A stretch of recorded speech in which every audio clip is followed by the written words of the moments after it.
So next is relationship between gravitational potential and gravitational field.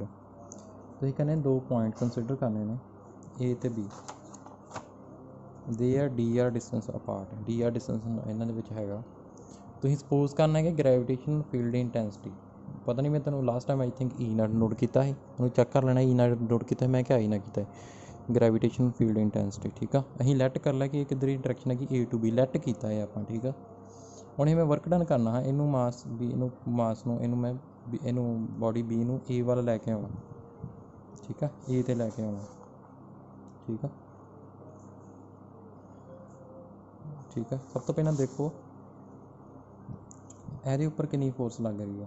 ਇਹਦੇ ਉੱਪਰ I vector ਕਿਹਦੇ ਕੋਲ ਹੁੰਦਾ, F ਵੈਕਟਰ ਓਵਰ M ਦੱਸਿਆ ਸੀ ਨਾ ਗ੍ਰੈਵੀਟੇਸ਼ਨਲ ਫੀਲਡ ਇੰਟੈਂਸਿਟੀ ਦੇ ਕੇਸ 'ਚ। F ਵੈਕਟਰ ਕਿੰਨਾ ਆ ਗਿਆ, M into I ਵੈਕਟਰ। ਇਹਨੂੰ ਚੈੱਕ ਕਰ ਲੈਣਾ, ਆਈ ਥਿੰਕ ਮੈਂ E ਨਾਲ ਨੋਟ ਕੀਤਾ ਸੀ ਸ਼ਾਇਦ। ਠੀਕ ਆ, ਸੋ ਵਰਕ ਡਨ ਕਿੰਨਾ ਹੋਏਗਾ, F vector dot dr vector B ਨੂੰ ਕਿੱਥੇ ਲੈ ਕੇ ਜਾਣਾ, A 'ਤੇ ਲੈ ਕੇ ਜਾਣਾ। ਇੱਥੇ ਮੈਂ ਇੱਦਾਂ ਲਿਖ ਦਿੰਦਾ B ਨੂੰ A 'ਤੇ। ਕਿੰਨਾ ਵਰਕ ਡਨ ਹੁੰਦਾ ਮੇਰਾ, ਦੇਖੋ ਹੁਣ ਫੋਰਸ ਕਿੱਧਰ ਲੱਗ ਰਹੀ ਹੈ, ਇੰਟੈਂਸਿਟੀ ਇੱਧਰ ਆ ਨਾ, ਇੱਥੇ ਮੈਂ ਵੈਲਿਊ ਪੁੱਟ ਕਰ ਦੇਣਾ M I vector dot dr vector. ਤੁਸੀਂ ਇਹਨੂੰ ਇੱਧਰ ਲੈ ਕੇ ਜਾ ਰਹੇ ਪਾਰਟੀਕਲ, ਡਿਸਪਲੇਸਮੈਂਟ ਇੱਧਰ ਹੋ ਰਹੀ ਪਰ I ਇੱਧਰ, ਦੋਨਾਂ 'ਚ ਕਿੰਨਾ ਐਂਗਲ ਹੈਗਾ 180 ਡਿਗਰੀ ਮਾਈਨਸ MI dr। ਠੀਕ ਆ, cos 180 ਕਿੰਨਾ ਹੁੰਦਾ -1। ਠੀਕ ਆ, ਸੋ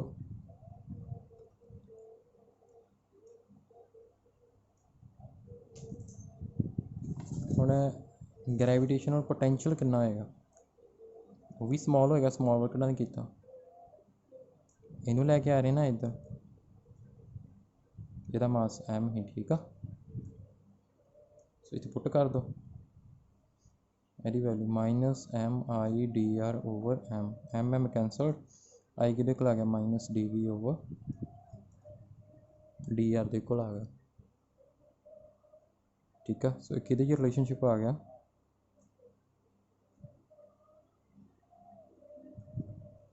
ਇਹਦਾ ਮਤਲਬ ਕੀ ਆ, ਜਿਹੜਾ ਗ੍ਰੈਵੀਟੇਸ਼ਨਲ ਪੋਟੈਂਸ਼ੀਅਲ ਆ ਉਹ ਡਿਕਰੀਜ਼ ਕਰਦਾ ਵਾ ਇਨ ਦਾ ਡਾਇਰੈਕਸ਼ਨ ਆਫ ਗ੍ਰੈਵੀਟੇਸ਼ਨਲ ਫੀਲਡ ਇੰਟੈਂਸਿਟੀ। ਮਤਲਬ ਇੱਧਰ ਨੂੰ ਇਹਦੀ ਡਾਇਰੈਕਸ਼ਨ 'ਚ ਜਾਵਾਂਗੇ ਨਾ, ਗ੍ਰੈਵੀਟੇਸ਼ਨਲ ਫੀਲਡ ਇੰਟੈਂਸਿਟੀ ਡਾਇਰੈਕਸ਼ਨ ਜਾਵਾਂਗੇ ਅਤੇ ਪੋਟੈਂਸ਼ੀਅਲ ਮੇਰਾ ਕੀ ਹੋਏਗਾ, ਡਿਕਰੀਜ਼ ਕਰੀ ਜਾਏਗਾ। ਠੀਕ ਹੈ,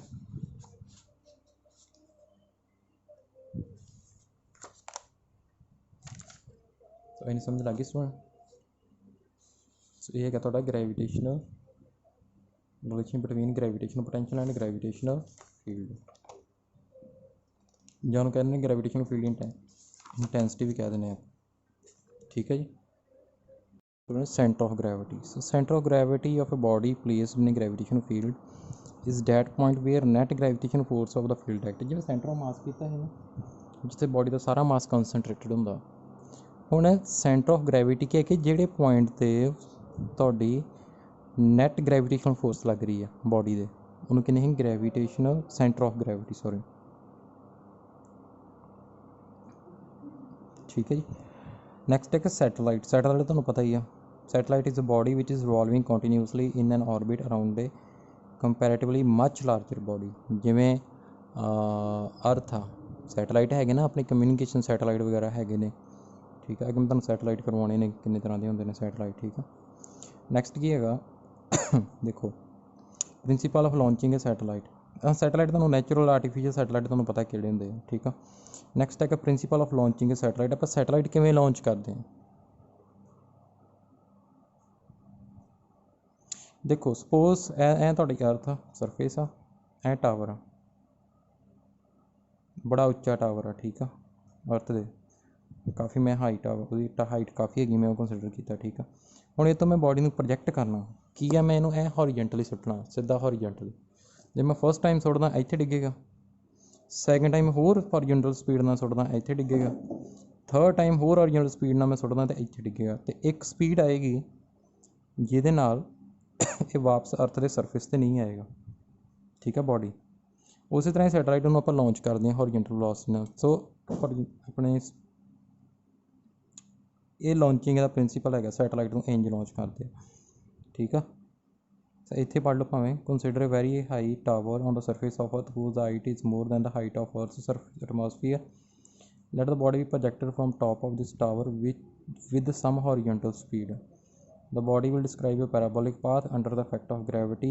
ठीक है, parabolic path ਤੁਹਾਨੂੰ ਪਤਾ ਹੀ ਹੈ, ਮੈਂ ਆਪਾਂ ਉਹਦੇ ਵਿੱਚ ਕੀਤਾ ਸੀ ਮੋਸ਼ਨ ਵਾਲੇ ਚੈਪਟਰ 'ਚ ਕੀਤਾ ਸੀ। ਠੀਕ ਹੈ, parabolic path ਸਮਝਾਇਆ ਤੁਹਾਨੂੰ ਕੀ ਹੁੰਦਾ। The body will describe a parabolic path under the effect of gravity and hit the surface of Earth at point A1. ठीक है, if an initial horizontal speed of projection of body is increased, the body will hit the surface of Earth at point A2 farther from the foot of tower. Clearly the horizontal range in second case is more than in the first case. देखो ਤੁਸੀਂ हर वारी speed ਵਧਾ ਰਹੇ ਹੋ, ਉਹਦੀ range ਵੱਧਦੀ जा रही है, horizontal range। ठीक है, if we go on increasing the initial speed of projection of body, its horizontal range will also increase and finally a stage will come when the body will not hit the earth। ठीक है, सो एक time आऊगा ਤੁਸੀਂ velocity ਨਾਲ ਸੁੱਟੋਗੇ ਤੇ ਵਾਪਸ ਅਰਥ ਦੇ surface ਤੇ ਨਹੀਂ ਆਏਗੀ ਬੋਡੀ ਉਹ। ਠੀਕ ਹੈ, ਸੋ ਆਰਬਿਟਲ ਸਪੀਡ ਕੀ ਹੈਗੀ ਆ? The minimum speed required to put the satellite into its orbit around the earth is called orbital speed of the satellite. Orbit ਹੁੰਦਾ path, ਕੀ ਹੁੰਦਾ? path। ਠੀਕ ਹੈ, ਕਿੰਨੀ ਮਿਨੀਮਮ ਸਪੀਡ ਚਾਹੀਦੀ ਆ ਸੈਟਲਾਈਟ ਨੂੰ ਆਰਬਿਟ ਦੇ ਵਿੱਚ ਲੈ ਕੇ ਆਉਣ ਲਈ, ਹੈ ਨਾ, ਕਿ ਉਹਦੇ ਅਰਥ ਦੇ ਰਾਊਂਡ ਮੂਵ ਕਰਨਾ ਸ਼ੁਰੂ ਕਰ ਦੇ। ਉਹ ਸਪੀਡ ਕਿਹੜੀ ਹੈਗੀ ਆਪਣੀ? Orbital speed of satellite. Calculate ਕਰਦੇ ਹੁਣ ਆਪਾਂ ਇਹਦੀ ਵੈਲਿਊ, ਤੁਸੀਂ ਮੇਰੇ ਨਾਲ ਬਣੇ ਰਹੋ। ਆਰਬਿਟਲ ਸਪੀਡ ਦੇਖੋ, ਤੁਹਾਨੂੰ ਮੈਂ ਕਿਹਾ ਸੀ ਕਿ ਜਦੋਂ ਬੋਡੀ ਰੋਟੇਸ਼ਨਲ, ਹੁਣ ਰੋਟੇਸ਼ਨਲ ਮੋਸ਼ਨ ਹੋ ਗਈ ਨਾ, ਬੋਡੀ ਰੋਟੇਸ਼ਨਲ ਮੋਸ਼ਨ ਦੇ ਵਿੱਚ ਹੈਗੀ ਆ, ਅਤੇ ਹੈ ਨਾ ਇੱਕ ਰੋਟੇਸ਼ਨਲ 'ਚ ਵੀ ਹੈਗੀ ਆ ਆਪਣੇ ਐਕਸਿਸ ਦੇ ਰਾਊਂਡ ਵੀ। ਜਿਵੇਂ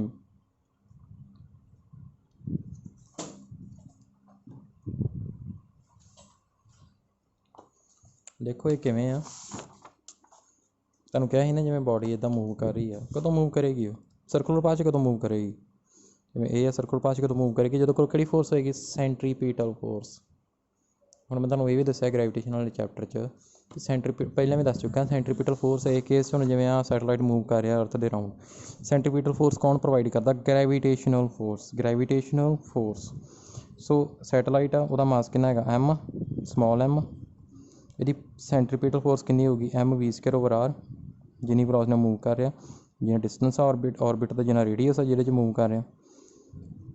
ਅਤੇ ਗ੍ਰੈਵੀਟੇਸ਼ਨਲ ਫੋਰਸ ਕਿੰਨੀ ਹੋਏਗੀ ਇਹਨਾਂ ਦੋਨਾਂ 'ਚ? ਕੈਪੀਟਲ G, ਇਹਦਾ ਮਾਸ m, ਇਹਦਾ ਸਮਾਲ m, ਕਿੰਨਾ ਡਿਸਟੈਂਸ ਇਹਦੇ 'ਚ? r, ਉਹਦਾ ਸਕੇਅਰ। ਦੋਵੇਂ ਇਕੁਏਟ ਕਰ ਦਿਓ। ਠੀਕ ਆ, ਇਕੁਏਟ ਕਿਉਂ ਕਰਨਾ ਤੁਹਾਨੂੰ ਪਤਾ, ਕਿਉਂਕਿ ਸੈਂਟਰੀਪੀਟਲ ਫੋਰਸ ਕੌਣ ਪ੍ਰੋਵਾਈਡ ਕਰ ਰਿਹਾ? ਗ੍ਰੈਵੀਟੇਸ਼ਨਲ ਫੋਰਸ। v ਦੀ ਵੈਲਿਊ ਕਿੰਨੀ ਹੈਗੀ? √gm/r। m ਕਿਹਦੀ ਵੈਲਿਊ ਹੈਗੀ ਹੈ? ਮਾਸ ਆਫ ਅਰਥ। ਅਰਥ ਦੇ ਰਾਊਂਡ ਮੂਵ ਕਰਨਾ। ਜੇ ਮੂਨ ਦੇ ਰਾਊਂਡ ਕੋਈ ਬੋਡੀ ਮੂਵ ਕਰ ਰਹੀ ਹੈ, ਫਿਰ ਇਹ ਤਾਂ ਮੂਨ ਦਾ ਆਏਗਾ, ਜਿਹੜੇ ਪਲੈਨਟ ਦੇ ਰਾਊਂਡ ਮੂਵ ਕਰ ਰਿਹਾ। ਠੀਕ ਆ, ਇੱਕ ਤਾਂ ਇਹ ਵੈਲਿਊ ਤੁਹਾਡੀ ਹੈਗੀ ਆਰਬਿਟਲ ਸਪੀਡ ਦੇ ਫਾਰਮੂਲਾ। ਇੱਕ ਹੋਰ ਫਾਰਮੂਲਾ ਆਪਾਂ ਜਨਰੇਟ ਕਰ ਸਕਦੇ ਹਾਂ, ਜਦੋਂ ਦੇਖੋ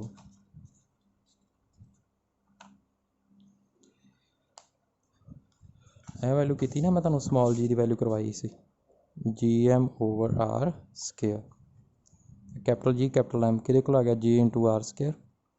r ਕਿਹਦਾ? ਹੁਣ ਅਰਥ ਦੇ ਰਾਊਂਡ ਮੂਵ ਕਰ ਰਿਹਾ ਨਾ, ਅਰਥ ਦਾ ਮਾਸ ਅਰਥ ਦੇ ਰਾਊਂਡ ਮੂਵ ਕਰ ਰਿਹਾ। r ਕਿਹਦੀ ਵੈਲਿਊ ਹੈਗੀ? ਰੇਡੀਅਸ ਆਫ ਅਰਥ। ਇੱਥੇ ਪੁੱਟ ਕਰ ਦਿਓ। ਠੀਕ ਆ, g/r²/r। r ਇਹਦੇ ਅਰਥ ਦੇ ਸੈਂਟਰ ਤੋਂ, ਜਿੱਥੇ ਸੈਟਲਾਈਟ, ਉੱਥੋਂ ਤੱਕ ਦਾ ਡਿਸਟੈਂਸ। ਸਮਝ ਲੱਗ ਗਈ? ਐਂ ਪਤਾ ਕਿਵੇਂ ਕਰਕੇ ਲਿਖਿਆ? ਜਿਵੇਂ ਦੇਖੋ, ਜੇ ਆਹ ਡਿਸਟੈਂਸ r ਆ ਇੱਥੋਂ ਅਰਥ ਤੋਂ ਅੱਗੇ, ਸੌਰੀ h ਆ, ਇੱਥੇ ਤੱਕ ਰੇਡੀਅਸ ਅਰਥ ਦਾ ਹੋ ਗਿਆ r, ਅਤੇ ਆਹ ਟੋਟਲ ਸਮਾਲ r ਦੀ ਵੈਲਿਊ ਕਿੰਨੀ ਹੋਊਗੀ? r+h ਹੋਊਗੀ। ਠੀਕ ਆ, ਇਹਨੂੰ ਤੁਸੀਂ ਲਿਖਣਾ ਲਿਖੋ, ਨਹੀਂ ਲਿਖਣਾ ਨਾ ਲਿਖੋ, ਤੁਹਾਨੂੰ ਪਤਾ ਹੋਣਾ ਚਾਹੀਦਾ।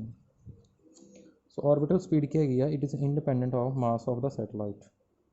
ਹੁਣ ਦੇਖੋ ਕਿ ਸੈਟਲਾਈਟ ਦਾ ਮਾਸ ਇਹਨਾਂ ਵਿੱਚ ਆ ਰਿਹਾ, ਉਹ 'ਤੇ ਡਿਪੈਂਡ ਨਹੀਂ ਕਰ ਰਹੀ ਇਹਦੀ ਵੈਲਿਊ ਆਰਬਿਟਲ ਸਪੀਡ ਦੀ। Second, decreases with an increase in radius of the orbit or increase in height of the satellite. ਹੁਣ ਜਿੰਨਾ ਡਿਸਟੈਂਸ r ਇਨਕਰੀਜ਼ ਕਰੇਗਾ, ਇਹ ਉਨੀ ਡਿਕਰੀਜ਼ ਕਰੀ ਜਾਏਗੀ।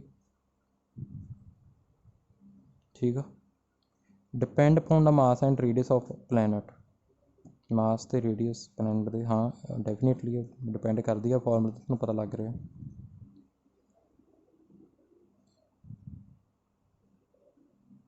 ਸੋ ਜੇ ਤੁਸੀਂ ਆਰਬਿਟਲ ਸਪੀਡ 'ਚ ਡਾਇਰੈਕਸ਼ਨ ਦੇਖਣੀ ਹੋਵੇ ਆਰਬਿਟਲ, ਠੀਕ ਆ, इत्थे टेंजेंट ड्रॉ कर दो, जिवें इधर मूव कर रहा इस पॉइंट ते इत्थे टेंजेंट ड्रॉ कर दो कि डायरैक्शन आ जाएगी ऑर्बिटल स्पीड की आ जाएगी डायरैक्शन। ठीक है, लिखा है उन्होंने।